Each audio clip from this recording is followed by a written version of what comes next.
What's going on, guys? Welcome back to the vlog. Now, one of my favourite things to do of an evening is just come out and chill out in the fish studio. I've got a little Alexa down here, and oh no, she didn't hear.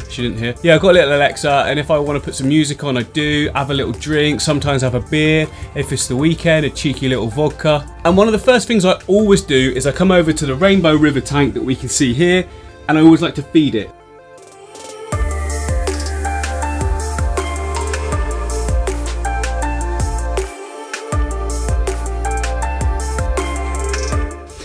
These guys are awesome. Look at them, loving it. It's just a feeding frenzy, and you know what? They actually know when I'm here now, and they'll always come to the glass where I'm stood. If I'm stood this side, they come this side, and if I'm stood on this side of the aquarium, they'll come this side as well. If I tap on the glass, I mean, I've just fed them, so I'm not sure if they'll still do it, but no, normally if they've not been fed, I'll just tap on the glass over here, and they'll all just start coming round. Loads of them would. But obviously there's still so much food in the water that they're not coming at the moment, but never mind.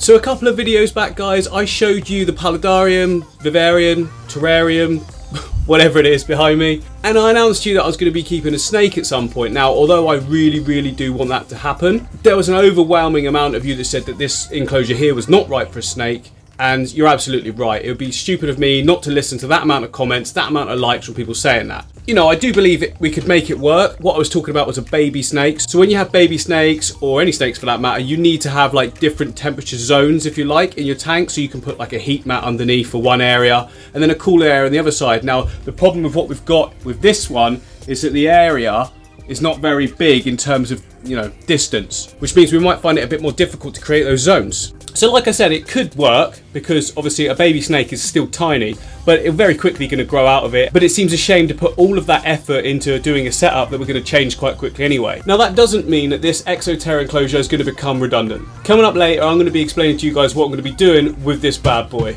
It's going to be good.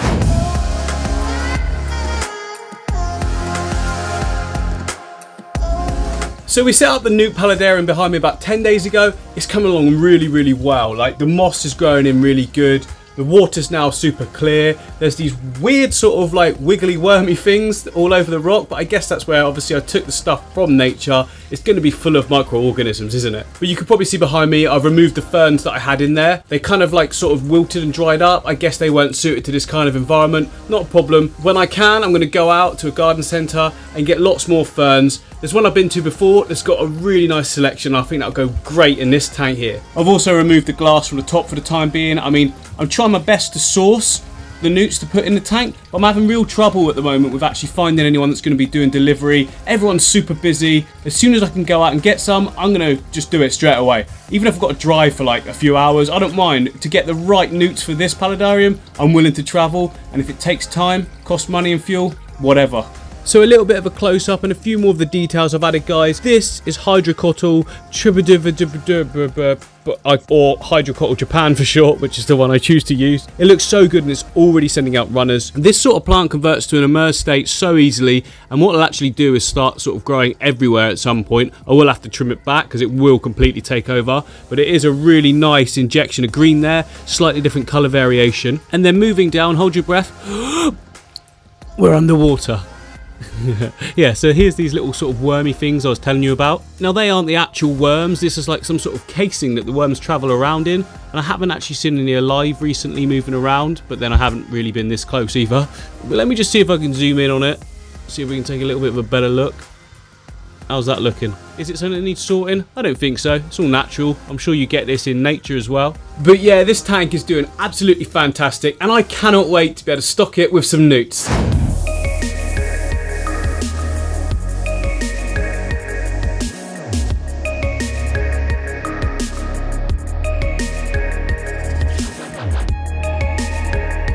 So also going on in the studio at the moment, guys, we are building the Angelfish Jungle aquarium. Now, I wasn't quite ready to release a video for that today, but the next episode is coming up shortly. Should be tomorrow, hopefully. Like I said to you guys, I don't want to rush this one. I want to get everything absolutely right, and if that means waiting a day later to release an update, then that's what it'll be. I think you guys will thank me. It's coming along so well, and you're gonna absolutely love this one. I do already, and it's not even done yet. So yeah, there are some changes coming up, guys, to some of the aquariums in the fish studio. One of them being the cave aquarium. Now, This aquarium was set up a long time ago by me now. Well, not a long time, but you know, long for me. I think it's been at least 4 months. Anyway, I've had enough of it. I want something else there that's going to be so much better now. It's run its course. Now, don't worry about the fish. I've got a storage tank set up ready for them to go in. They will be going back to the shop at some point so someone else can buy them and enjoy them for themselves as well. But also, this smaller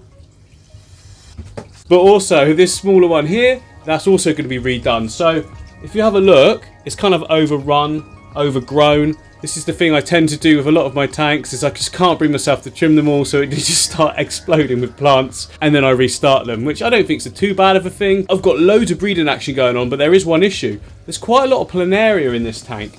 Someone told me previously I should probably put like endler guppies or something like that in there. They'll munch all of those away, and I think that's something I'm going to do. But first of all, what I want to do as well is set up another tank for some of these shrimp to go into. Now at the moment it's a completely mixed bag in this tank for shrimp species. So we've got cherry shrimp and we've got crystal reds, which they're completely different. They don't breed together. I'd like to actually separate them out, and I've got plenty of other tanks to be able to set up. So let's do this.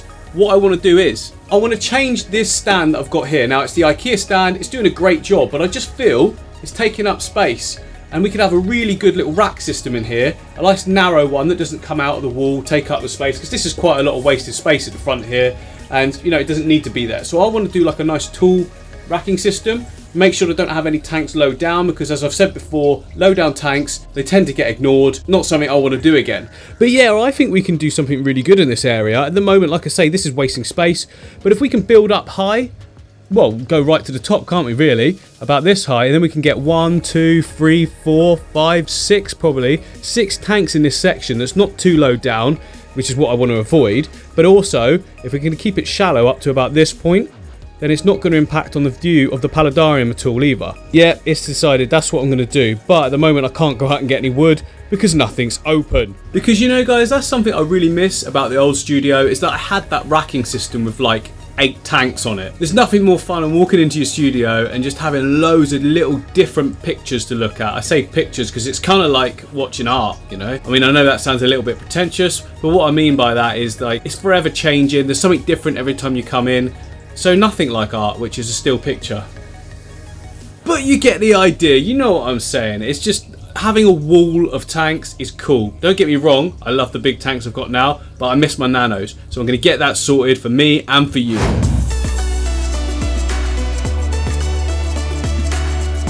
So going back to what I was alluring to earlier, what is this Palladarium going to be?